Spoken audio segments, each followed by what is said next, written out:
અમદાવાદ મહાનગરપાલિકા દ્વારા શહેરના ઈસનપુર વિસ્તારમાં વધુ એક મેગા ડિમોલિશન હાથ ધરાયું છે। આ કાર્યવાહી અંતર્ગત આંબા તળાવ પાસે આવેલી અંદાજે 26,000 ચોરસ મીટર જેટલી સરકારી જમીન પર ગેરકાયદે દબાણો દૂર કરી જમીન ખુલ્લી કરવામાં આવશે। આ મેગા ઓપરેશનમાં નાના મોટા 160 થી વધુ બાંધકામો પર બુલડોઝર ફેરવવામાં આવશે, જેમાં 147 રહેણાંક મકાનો અને 14 જેટલા કોમર્શિયલ એકમોનો સમાવેશ થાય છે।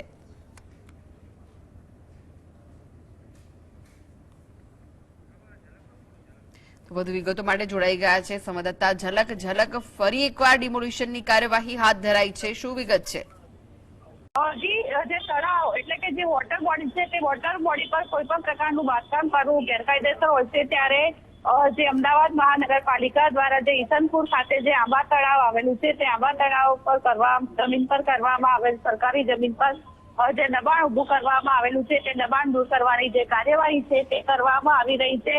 160 થી જે વધુ એકમો છે તે એકમો અને દૂર કરીને જે જગ્યા છે 26,000 ચોરસ મીટર જે જગ્યા છે તે ખુલ્લી કરવામાં આવશે। કોર્પોરેશન દ્વારા અગાઉ આ અંગે નોટિસ પણ છે તે આપવામાં આવી છે।